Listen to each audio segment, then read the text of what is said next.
بسم الله الرحمن الرحيم. مشاهدينا في كل مكان، اهلا بحضراتكم ولقائنا المتجدد معاكم على خير دايما بحب وبصدق وباحساس وطني صادق ويوميات مصري.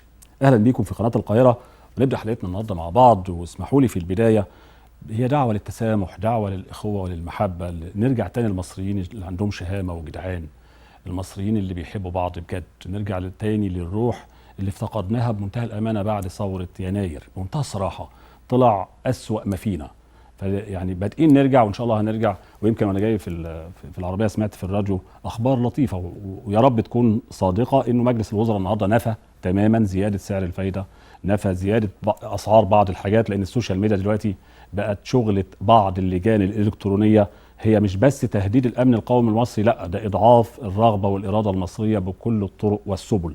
احنا هنا في يوميات مصر دايما بنقول لحضراتكم كل كلمه بمنتهى الصدق، بمنتهى الصدق، بدون اي تجميل لاي حاجه في الدنيا. ويمكن كتبت امبارح وقلت احنا عندنا مشكله، احساس كده عند بعض الناس ان يعني رئيس البنك المركزي عندنا هل هو راجل بياخدنا لبر الامان اقتصاديا ولا فيه ايه محدش عارف. وكتبت عامر ارجو ان احنا كفايه ربنا يعمر بيتك، ربما اكون مخطئ، جايز هو ادرى مننا كلنا كمصريين، لكن احساسنا ان احنا محتاجين ايد تتمد لمساعدتنا، محدش يقدر ينكر ده. واحنا دايما في التلفزيون المصري بنقول بمنتهى الصدق ان احنا مع الناس، مع المشاهد، مع المواطن المصري بكل قوه. اسمحوا لي كمان في يعني خبر يعني ممكن نستغربه وممكن نبقى مبسوطين بيه وممكن 100,000 احتمال، لكن في كام سؤال هنسأله مع بعض. ان داعش نفسها تعلن النهارده مقتل البغدادي اللي هو الزعيم بتاعهم اللي شفناه كلنا في فيديو هوليودي كده وطالع السلم في احد المساجد هناك، وكان تصوير هوليودي امريكاني كانك بتتفرج على فيلم سينما. والنهارده ان هم بنفسهم يعلنوا ده، فده معناه شويه كتير. ايه يا ترى؟ هل هم صادقين؟ هل هم كاذبين؟ هل ما فيش حاجه اصلا اسمها البغدادي؟ هل في بغدادي واثنين وعشرة؟ لكن اللي لافت نظري اكتر انه الموصل لما يتم تحريرها من الدواعش، يجب ان احنا كمشاهدين ومتابعين نشوف الدواعش دول. مش كان في حرب يا جماعه؟ حرب بين الجيش العراقي والدواعش والارهابيين. طب اللي انهزموا دول راحوا فين؟ ده سؤال ما اعرفش، ملوش اجابه ليه، وملوش اجابه بشكل مطلق، يعني حتى في كل وسائل الاعلام، في القنوات، في البرامج، عند الساسه، عند كل الناس ما فيش اجابه. هو كانوا بيحاربوا سراب، اختفوا فين وازاي؟ في فيديو نازل وهم بينسحبوا عادي جدا، ناس ماشيه مع نفسها. طب فين بقى القوات الامريكيه وفين اللي مش عارف ايه فين؟ ده اسئله وصول لعلامه استفهام كبرى، ان احنا كمصريين يجب ان احنا ناخد بالنا. واسمحوا لي ده اول مره يتقال في برنامج يوميات مصر بجد، واول مره يتقال في اي وسيله اعلاميه اعتقد. هل داعش والارهابيين اللي كانوا في سوريا والعراق بينسحبوا او بالفعل بيخرجوا رايحين لمكان تاني يواصلوا ارهابهم؟ هل رايحين السودان؟ هل رايحين ليبيا؟ هل بيقربوا تاني ويحاولوا يرجعوا عن طريق غزة يدخلوا سينا؟ لان هم مش بخار، هم بشر بني ادمين مأجورين ارهابيين ولاد 60 في 90، لكن هم موجودين. راحوا فين؟ ده سؤال مهم جدا بسأله بقى بأمانة لينا كإعلاميين، لينا كناس بتفهم، اللي كانوا محتلين الموصل ومحتلين اماكن كثيره في العراق وبيمارسوا كل انواع الشذوذ الفكري والطائفي والديني والارهابي، بيولعوا في الناس وبيذبحوا الناس. راحوا فين؟ اختفوا، راحوا فين؟ فلولهم اللي موجوده، لكن هم كانوا بس العشرات دول. هل العشرات دول كانوا يقدروا يسيطروا على بلد؟ هل كان في بقى مساعده اخرى؟ مش هل مؤكد في مساعده. ومنين؟ من الدول الراعيه للارهاب، وعلى راسها قطر وتركيا، وطبعا برعايه ايرانيه وامريكيه زي ما حضراتكم عايزين قولوا. اللي لفت نظري برضو النهارده ان وزير الخارجيه الامريكي بنفسه رايح الكويت ثم قطر ثم السعوديه. شيء كده يعني انا بقول ده بامانه، احنا نفكر كلنا مع بعض بصوت عالي. ليه بنفكر بصوت عالي؟ لان احنا عندنا يقين ان قطر بتمول الارهاب، عندنا يقين ان في شيء بيدبر ضد مصر، واللي بقى ضد نظريه المؤامره هو حر، لكن ده الواقع اللي احنا شايفينه. طب ايه اكبر دليل على كلامي؟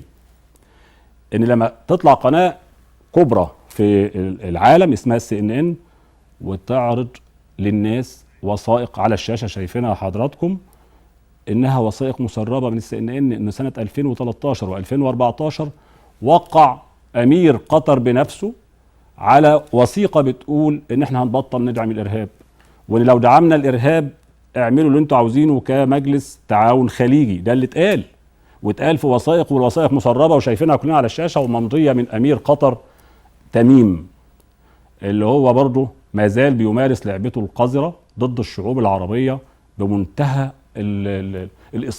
الاصرار على تدمير ما تبقى من الشعوب العربيه. لعبوا لعبتهم في ليبيا، ولعبوها في سوريا، ولعبوها في اليمن، وفي كل حته في كل حته، وحاولوا طبعا في مصر وما زالوا. ليه؟ لان انا على قناعه انه قراره مش بايده بصراحه، على قناعه انه موجه. التسريبات اللي تم تسريبها في CNN، الاستاذ هشام انيس معلش يعرض لي اشكرك، انه واضحه كالشمس، بتقول ان هذا الرجل بنفسه هو اللي موقع هذه الاتفاقيه. والمفاجاه او اللي هم الشكل المطروح حاليا انه هيسبق الكل لو الامريكان ما وجدوش حل النهارده وبكره بوجود وزير خارجيتهم، هيسبق الكل ويروح يقول انا اللي منسحب من مجلس التعاون الخليجي. ليه؟ علشان يزداد الاشتعال ما بين السنه والشيعه حسب المخطط الامريكي. الله اعلم، معلش انا بقول كلام ان احنا بنسال 100 سؤال. امضته موجوده على طبعا كل الدول ماضيه بما فيها قطر، الكويت ماضيه، البحرين ماضيه، السعوديه، الامارات. هو نفسه ماضي في اتفاقيه واضحه جدا سنه 2013 و2014 انه لن يدعم الارهاب، بل بالعكس ده كتب ومضى انه هيطرد الاخوان من عنده، وهيطرد الارهابيين اللي هو بيحميهم وبيدفع لهم وبيمولهم الى اخره. وكالعاده لم يلتزم، توقيعه على الشاشه يعني مش عارف بقى طبعا يوقع على ايه وهو ليس له قرار، بس ده اللي حصل وقتها. النهارده بيتكلموا في انه عاوز ينسحب من مجلس التعاون الخليجي، وبرضه انا بقولها مش بكيفه، بيتقال له اعمل فبيعمل. طيب احنا مش بقى كمصر بس، كعالم عربي خلاص الناس بقت فاهمه. يمكن الرئيس السيسي لما القى الخطاب بتاعه كان واضح جدا، وقال مين اللي بيدعم، مين اللي بيعالج المصابين بتوعهم، مين اللي بيمول. فين الاجابه؟ الاجابه بقت واضحه زي الشمس. هم راحوا فين اصلا؟ راحوا فين الدواعش اللي كانوا موجودين في الموصل؟ نفسي حد يجاوب السؤال ده. راحوا فين؟ اختفوا. انت كنت بتحارب مين؟ زائد انه رئيس الوزراء العراقي لما راح اول امبارح قال انه هيعلن النصر، ثم تم تاجيل الاعلان لامبارح او النهارده، بحيث يعني ايه بقى ايه؟ هل عندك تعليمات انك ما تقولش؟ ده الفيلم اللي كانت عرضها CNN بوثائق مسربه. وبالمناسبه نفسي نتعلم حاجه كلنا بجد وبمنتهى الصراحه، وبقولها من التلفزيون بتاعنا، ان لما نشوف حاجه لازم نفكر، ما ناخدش اي صوره او اي كلمه بتتقال انها مصدقه من ايا كان. دايما يبقى عندنا ثقافه المشاهده. ليه CNN تسرب ده النهارده او امبارح؟ اشمعنى؟ ليه داعش نفسها تعلن النهارده مقتل البغدادي ده؟ ليه؟ وليه في نفس التوقيت يبقى في زياره لوزير الخارجيه الامريكي لقطر والكويت؟ كل دي اسئله لازم نربطها كلها ببعض، لانه في النهايه بتوصل لنتيجه. اتمنى من كل قلبي ان احنا كمصريين نكون متيقظين وعلى اتم الاستعداد. طبعا كلنا ثقه في القياده السياسيه بتاعتنا وفي الجيش المصري، انه ده طبعا اللي بيمضوا وبيتفقوا. يعني عايز اقولها بمنتهى البساطه وبمنتهى الصراحه، انه اللي بيدبر من اختفاء الدواعش فجاه، كل الخوف ان هم يكونوا، مش كل الخوف، احنا يجب ننتبه لده، يكونوا بينقلوهم بقى في مكان تاني، واقرب مكان يا السودان يا ليبيا، عشان وطبعا غزه وسينا، وهم عاملين يعني احنا ربنا يا رب دايما ناصر مصر برجالها وبجيشها وقيادتها السياسيه اللي فاهمه. لكن هو ده الدور القطري الموجه واللي بيعمل كل المطلوب منه. ولما تطلع CNN تسرب هذه المستندات بهذا الوضوح، اول مره تحصل ان هم يقولوا حاجه كده واضحه كالشمس، ان الراجل نفسه مضى واتفق وقال نفس الكلام 2013 و2014، والمستندات موجوده على الشاشه ولم يلتزم. نفس الكلام النهارده. هل النهارده وزير الخارجيه الامريكي هيقول له التزم تاني وامض تاني واتفق تاني وفي النهايه ما تعملش حاجه؟ وارد. هل هناك مخطط امريكي غربي صهيوني اسرائيلي ايا كان في النهايه هدفه الرئيسي الاقتراب من مصر ومحاولة هدم أو محاولة إحراج مصر تاني أو إعادتها تاني لعدم الاستقرار، وارد. فبالتالي لازم احنا كلنا كشعب نكون في كتف بكتف وإيد بإيد وبكل قوة في ظهر جيشنا استعدادا لما هو قد يكون مخطط لينا. هنبص مع بعض ونسمع كده الفيلم اللي سربته CNN دقيقة او ناخد منه بعض الوقت عشان برضه نشوف الناس دول بيفكروا ازاي وهدفهم ايه من عرض الفيلم ده في التوقيت ده. نشوف مع بعض. His current profile on Facebook's WhatsApp, a social media platform, requests donations equal to $1,500 to prepare a fighter by arming, feeding, and treating him. We called Al-Kabi when we were in Doha. He wouldn't meet with us, but he denied the poster solicited money for weapons. She says that there was no mention of weapons. It's on there right now. بيقول انه حاليا موجودة على الواتساب بس انه يمكن He says he has no knowledge of it. And when we asked why he used a picture of the planes hitting the World Trade Center on 9/11 in a tweet, he replied, "The picture is everywhere on the internet." He says that photo is all over the internet. Al-Kabi told us we couldn't donate to his campaign right now, but would have to give to another charity approved by the Qatari government. He also wouldn't tell us how much money he raised, but in one tweet last summer, he asks Allah to bless the people of Qatar for donating the equivalent of $1.4 million. We don't know where these funds went, but according to the Qatari newspaper Al Arab, at one point the Madad al-Sham campaign worked with هو ده بالظبط اللي قصدت اقوله لحضراتكم، انه بمنتهى الوضوح وبمنتهى الصراحه لاول مره CNN تعمل ده، وعاوز اكون اكثر وضوحا كصحفي بكلم حضراتكم بمنتهى الحب وبمنتهى الصدق زي ما اتعودنا، انه CNN مهما مثلوا الاختلاف مع ترامب او مع اي اداره امريكيه في النهايه يا جماعه يختلفوا لكن هدفهم الرئيسي بلدهم، هدفهم مصالحهم زي ما هم شايفينها. لما السعوديه تمضي مع الاتحاد السوفيتي روسيا امبارح او اول امبارح انها تاخد صفقه اسلحه ب 35 مليار، بتحاول تعمل التوازن بترضي الطرفين، لكن الاسلحه دي كلها رايحه فين وليه؟ احنا بقينا السوق الرسمي والواضح للاسلحه العالميه، ده واضح جدا جدا. طيب دورنا كمصر ايه؟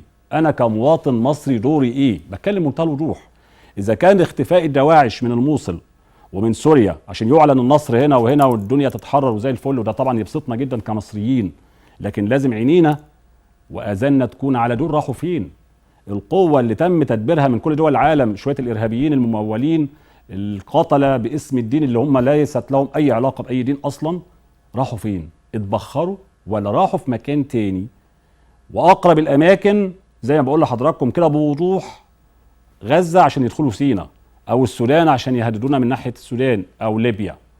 طب احنا بقى كنصور مصريه بسم الله ما شاء الله عليهم ربنا يحميهم يا رب ويحمي الجيش المصري، هنستنى ده ولا عندنا 100,000 خطه ليهم واستعداد؟ طيب انا كمواطن مصري افضل اعاني بقى؟ طبعا بنعاني كلنا من الغلاء، ما فيش حد عايز يتكلم نهائيا، واي حد ما بيفهمش هيقول ان احنا مش في حاله حرب. ارجوك ركز، اعرف ان انت امن في بيتك علشان في الجيش المصري موجود، امن في شغلك عشان الجيش المصري موجود، في شارعك في دنيتك. ادخل يا اخي على اليوتيوب وشوف اللي حاصل في الموصل نفسها ايه، ادخل واسال اصحابك على السوشيال ميديا العراقيين السوريين اللي مشتتين في كل حته في العالم، واوعى تضحك على نفسك وتقول احنا غير دول خالص. كلنا في النكد وفي في اللي سميناه الربيع البتنجاني ده واحد، الهدف كان واحد وما زال، ومصرين عليه اللي خططوا له مصرين عليه. بعض الخونه وبعض او الخونه دول سيبنا منهم خالص، بعض الناس اللي بتسمع ومش فاهمه او عاملين بقى اسلوب خالف تعرف، ارجوكم فكروا بعقليه اخرى، ان احنا وقت الحرب ممكن جدا نجوع، ممكن جدا الاسعار فعلا تبقى غاليه، وده مش مبرر والله بقولها بمنتهى الامانه، لكن اسالوا اللي عاشوا 67، اسالوا اللي عاشوا 73 كانوا عاملين ايه وبيتحملوا ازاي بحب، لان بلدنا ملناش غيرها، بلدنا هي اللي فيها دلوقتي العراقي والسوري واليمني وكله بيجي في مصر. طب انت كمصري هتروح فين؟ ال90 مليون مصري دول يروحوا فين؟ لا قدر الله. ده وصلنا حاضر لمرحله واحده بس، اللي هي باختصار شديد نقول احنا الاسبوع اللي فات ضحينا وما زلنا بنضحي كل يوم بشهداء. الشهداء دول هم ايه؟ هم المنبع بتاعنا، هم بامانه والله دول سبحان الله ربنا مدينا شباب زي الورد في الجيش المصري وبيحبوا الشهاده اكتر من حبهم للحياه. واسمحوا لي النهارده هنتكلم عن احد هؤلاء الشهداء، وهو اخر زياره له لقريته كانت في العيد. والغريب انه اتفق مع والده ان هم يشتروا مقبره، والاغرب من ده ان والده مضى عقد المقبره يوم الخميس قبل استشهاد الشهيد الرائد احمد الشبراوي بيوم واحد، وجهز المقبره سبحان الله كانه كان بيستعد لزفاف ابنه. هنتكلم عن ده مع ضيفنا الاستاذ محمد الاحمدي الصحفي الزميل ابن عم الشهيد، وهنتكلم مع والده على التليفون علشان نقول لبعض كلنا ان كلنا فداء بلدنا، وان دماء الشهداء لن تهدر، ودايما يا رب يا رب النصر دايما لمصر باذن الله تعالى. ناخد والد الشهيد قبل الفاصل الحاج عمر. بعد اذنك يا استاذ محمد، اولا انت معايا برحب بيك، لكن خلينا نرحب انا وانت بوالد الشهيد. السلام عليكم يا فندم. السلام ورحمه الله وبركاته. مش عايز اقول لحضرتك البقاء لله، بل عايز اقول لحضرتك يا رب دايما كلنا ننال هذه المكانه والشهاده، وانا طبعا حاسس بيك كأب، وفخور بيك ايضا كمواطن مصري فاهم اللي بيحصل ومدرك لده من اول ما ابنك دخل المجال العسكري، وانت بتتمنى انك حاجه من اتنين، يا اما ينجح في شغله ويبقى في اعلى الدرجات، يا اما ينال الشهاده. فمش عارف اقول لك مبروك ولا اقول لحضرتك البقاء لله ولا اقول لك ايه. الحمد لله الحمد لله، هو مبروك والف مبروك على الشهاده. ربنا يا رب مبروك على الشهاده يا رب، ويجعله سبب في دخولك الجنه يا حاج عمر. يعني الشهيد كان غاوي، والحقيقه عنده وطنيه رهيبه جدا، كان غاوي خلال الحربيه بطريقه غير عاديه. كان وبالذات دخل الصاعقه عن قناعه. تمام. وكان متمسك بيها جدا، والحمد لله هو الوحيد بعد التخرج راح خدم في رفح دي اكثر من 2 أو 3 سنين. يعني هو خدم هناك 3 سنين كمان ما شاء الله. يعني هي في رفح من 2010، واجى من رفح هي على 3 سبعات الحمد لله. كنت عارف ان هو على علاقه جيده كمان باللواء المنسي، وكان على علاقه جدا بكل رؤسائه مش منسي بس، والاخ اللي توفى قبل الاخ منسي كان على علاقه جدا بيحب. لو متاح نشوف جزء من جنازته يا استاذ هشام بعد اذنك. حاج عمر معلش سامحني، يعني موضوع المقبره ده حكاه لي الاستاذ محمد، حسيت ان القدر كان قبل المقبره بقول لحضرتك ان احمد كان بيحب رؤسائه كتير جدا. تمام. يعني كان غاوي انه ينفذ كل تعليمات رؤسائه، وفي نفس الوقت كتوم جدا باسرار الوحده واسرار الاسرار العامه بتاعه. عمره ما قال لي هو فين او راح فين. طبعا كل ما كان يا احمد يقول لي احنا فين. يجي حضرتك من رفح على 3 سبعات، اشتغل في ال3 سبعات الحمد لله، وكان ناجح جدا، وخد فرقه سيل وهو لسه سنه صغير. وده كان نادر ان واحد سنه صغير ياخد فرقه السيل معروفه في القوات المسلحه. اخر حوار كان بينك وبينه بالتليفون ولا كان موجود في العيد؟ طلع من فرقه السيل على العريش، بقاله 3 سنين السنه دي. بقاله 3 سنين في العريش. بقول لك يا حاج عمر، اخر اتصال كان بينك وبينه كان امتى؟ اخر اتصال كان يوم الخميس اخر النهار من بعد المغرب. بعد المغرب كان بيقول لك ايه؟ طمنته انك مضيت عقد المقبره وكده؟ قلت الحاجه انا ما كنت جايب لي مسر دي، كنت عاملها سري بيني وبين المدام من الموضوع ده، لان احنا لينا ترب اصلا جدينا، واحنا وانا كنت غاوي اعمل تربه على اساس يعني تربه في واعمل يعني زي اوضه كده فيها الترب واعمل نظام جديد يعني، واعمل فيها قاعده وكده يعني. ما عملهاش النظام القديم الفردي اللي حضرتك عارفه بتاع زمان يعني. تمام. وكلم والدته في نفس اليوم؟ في يوم الخميس بالذات رحت البلد واتفقت في الارض، اشتريتها في نفس اليوم، واتفقت مع الناس اللي هيبنوا الحوش دي. سبحان الله سبحان الله. يعني هو طبعا كنت المفروض ان انا في يوم الجمعه المفروض ان انا كنت اروح للاولاد عشان اشوف عملوا ايه. لا تاني يوم على طول الا سمعت الخبر في التلفزيون ده اللي خلاني قاعد.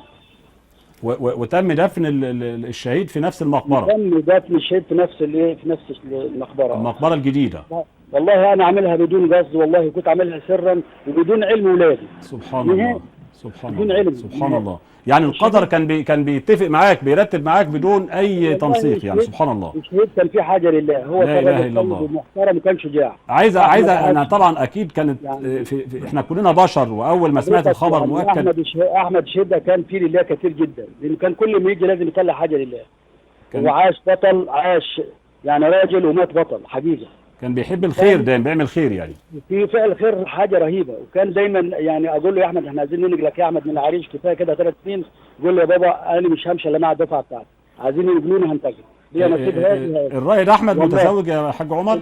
والله الوحيد اللي كان دايما يقول يعكسني في عمليه النقل ابدا، ما كان يعني كان يهودني في موضوع النقل. يقول لي بقول أنا لحضرتك كان هو متزوج؟ ومتزوج معاه عمر 4 سنين. عنده عمر 4 سنين. عنده 4 سنين ومرته حامل ولسه ما وضعتش. مرته حامل. عنده عمر مسميه على اسمك. مسميه على اسمي لان احنا كنا مرتبطين ان هو ارتباط شديد. حقيقه كنت بحبه جدا لان احمد من النوع الوفي المخلص المؤدب الشجاع، يعني في صفات الدنيا كلها. في صفات الدنيا الله كلها. يرحمه، الله يرحمه ويجعله سبب في دخولك الجنه، ويا رب يرزقه بالخلفه الصالحه ان زوجته حامل. وفخور بشهاده احمد والله. بس انا كل اللي فيها ان انا اب وبصعب عليا بس نفسي، واللي انت عارف الحزن يعني. طبعا احنا بشر لازم نزعل بس واحنا بنزعل بنبقى فخورين لانه كلنا في النهايه هنموت، محدش هيفضل يعني. يعني لان ايه؟ لان احمد شهيد العيله، عيله آل غنام، شهيد عيله، وقبل شهيد عيله آل غنام هو شهيد الوطن. بالظبط. شهيد الوطن كله، لان فدى الوطن بروحه وبدمه. كلنا فداء للوطن يا حاج عمر، كلنا كان فداء للوطن. احمد كان شجاع وبطل فعلا. طيب انا عايزك تقول جمله له دلوقتي، تقول له ايه؟ منسي دي مش كانوا بيسيبوا بعض، هو والمقدم منسي مش كانوا بيسيبوا بعض. بالظبط. بس عايز حضرتك كأب يعني تقول لاحمد ايه دلوقتي؟ يعني نعم. تقول له ايه دلوقتي لو هو قدامك؟ هتقول له ايه؟ لو هو مكاني؟ لو هو حاليا في اللحظه دي معاك هتقول له ايه؟ والله هقول له انت بطل وانت شجاع وربنا معاك يا احمد، ربنا معاك. ربنا يرحمه ويجعله يا رب سبب في دخولك الجنه انت ووالدته. زي ما قلت لحضرتك كلنا فداء للوطن، وعمر ابنه يا رب يبقى امتداد له باذن الله. يا رب. وانا بالمناسبه دي حضرتك بشكر الاستاذ هشام، استاذ هشام رئيس الجهاز المركزي للمحاسبات، واللي هو المحافظ اللي هو وزير محافظه الشرقيه، واللي هو مدير امن الشرقيه، على ما قاموا به من واجب العزاء تجاه كل مصر فخوره بابنك يا حاج عمر، كل مصر فخوره بابنك من اول الرئيس لحد اصغر مواطن يعني.